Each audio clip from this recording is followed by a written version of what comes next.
आपको ये सुन के हैरानगी होगी कि मुंबई जो है वो दुबई से महंगा शहर बिल्कुल। है। आज के दौर में ये वेल प्राइस्ड है। अगर आज भी आप किसी ग्लोबल शहर से इसका कंपैरिजन करते हैं तो दुबई इज़ चीपर। आप कनाडा में प्रॉपर्टी नहीं खरीद सकते। कनाडा में अगर आप रेजिडेंट नहीं हैं, आप पीआर नहीं हैं, और अगर आपने प्रॉपर्टी खरीदनी है तो आपको 20% वहाँ पे टैक्स देना पड़ेगा। देखें, मुझसे एज ए कंसल्टेंट जो है वो आजकल एक सवाल पूछा जाता है कि क्या ये दुबई में बबल है। देखें, अभी एक दुनिया की एक बड़ी रिनॉन्ड कंपनी है, उसने एक रियल एस्टेट बबल के नाम से एक सर्वे किया है। ठीक है। उसमें उन्होंने दुनिया के बड़े 50 शहरों को एवेल्यूएट किया है। तो उसमें दुबई आज भी जो है वो वेल प्राइस्ड है। अच्छा। बल्कि उन्होंने रेटिंग जो दी है वो, बल्कि मैं आपसे शेयर करूँगा वो जो रिपोर्ट है। सो वो वेल प्राइस्ड है कि आज के दौर में ये वेल प्राइस्ड है। अगर आज भी आप किसी ग्लोबल शहर से इसका कंपैरिजन करते हैं तो दुबई इज़ चीपर। आपको ये सुन के हैरानगी होगी कि मुंबई जो है वो दुबई से महंगा शहर है। बिल्कुल बिल्कुल सही है, दुबई से महंगा शहर है। सो दुबई में आज भी प्रॉपर्टीज़ जो हैं वो अपना ग्लोबल अगर किसी शहर से कंपैरिजन करें तो सस्ती है। और ख़ास तौर पे जो लाइफस्टाइल वहाँ पे दिया जा रहा है, जो एमिनिटीज़ हैं, जो फैसिलिटीज़ आपको मिल रही हैं, जो इंफ्रास्ट्रक्चर आपको मिल रहा है, वो तो मैं समझता हूँ जो शुरू में हमने बात की कि दुनिया की किसी जगह पे नहीं है। तो उसके अकॉर्डिंगली वाकई अगर प्राइसेस देखी जाए तो मुंबई का आपने जिक्र किया, इवन कराची के कुछ एरियाज़ ऐसे हैं जहाँ पे प्रॉपर्टीज़ वहाँ से महंगी हैं। कराची में अभी अमार का शायद एक प्रोजेक्ट है, उसकी प्राइसेस मैं तो सुन के हैरान हो गया, 17 से 18 करोड़ रुपया 2 बेडरूम। आप बिल्कुल सही। देखें, अब ये लोग क्या कर रहे हैं, हमारी डेवलपमेंट है ब्रिक एंड मॉर्टर की, ठीक है। अब दुबई में जो नई मॉडर्न डेवलपमेंट हो रही है ये अमेनिटीज़ के इर्द गिर्द हो रही है। बिल्कुल।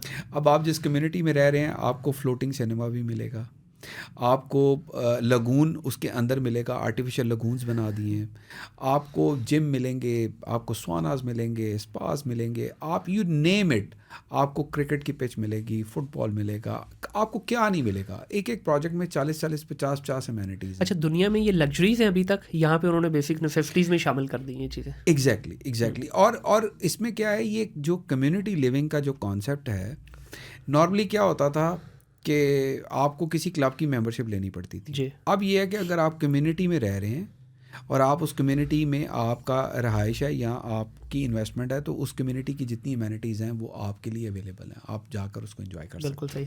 अच्छा सर, अभी यहाँ तक तो डिसाइड हो गया कि एक इन्वेस्टर को क्या लेना है, किस तरह लेना है, ये वो आपने जो 6 पैरामीटर्स बताए उस पर डिसाइड हो जाएगा।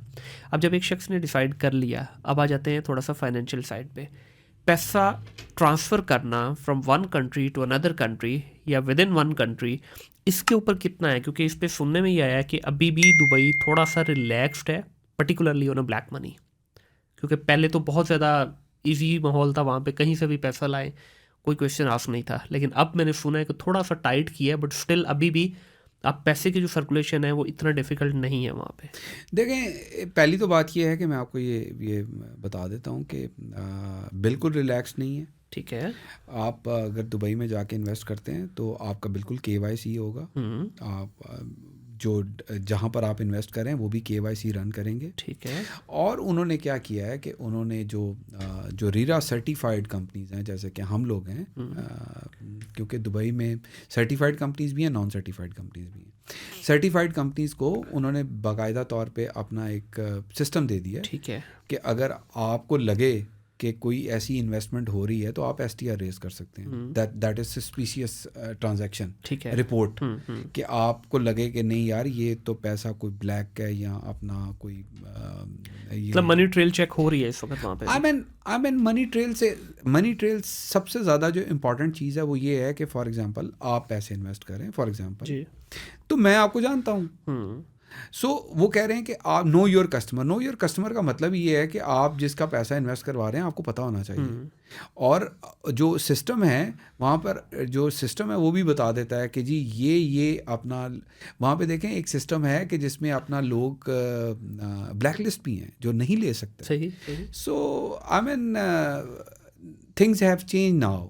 ऐसा नहीं है कि कोई भी गया और उसने जाके अपना पैसा पार कर दिया, ऐसी बात। But still I would say कि पूरी दुनिया में सबसे इजी है अभी भी यहाँ पे प्रॉपर्टी खरीदना? इस हवाले से तो बहुत इजी है ना। देखें, आप कनाडा में प्रॉपर्टी नहीं खरीद सकते। हाँ। कनाडा में अगर आप रेजिडेंट नहीं हैं, आप पीआर नहीं हैं जी, और अगर आपने प्रॉपर्टी खरीदनी है तो आपको 20% वहाँ पे टैक्स देना पड़ेगा। हाँ। यूएस में आप खरीद ही नहीं सकते, यूके में आप खरीद ही नहीं सकते, जापान में आप खरीद ही नहीं सकते, चाइना में प्रॉपर्टीज़ होती नहीं है आपकी, हांगकॉन्ग में आप ख़रीद नहीं सकते। सो आज आके अगर आपने किसी ग्लोबल शहर में इन्वेस्ट करना है, जैसे कि इससे पहले आप जिक्र कर रहे थे टर्की ने अपना एक पासपोर्ट प्रोग्राम दिया जी, तो उसमें लोगों ने इन्वेस्ट किया। मेरी नज़र में वो ओवर प्राइस्ड है। सही कि अगर आप $4 लाख की इन्वेस्टमेंट करें तो वो एक्चुअल प्रॉपर्टी प्राइस 2.5 लाख की है, लेकिन क्योंकि पासपोर्ट आपको मिल रहा है तो आपने ओवर प्राइस में इन्वेस्ट किया। सही। ये बात दुरुस्त है कि जैसे मैंने आपको बताया कि 40% तो ऐसे इन्वेस्टर्स हैं जिनके पास दुबई की रेजिडेंसी भी नहीं है, बट ये है कि आप कर सकते हैं। ठीक हो गया।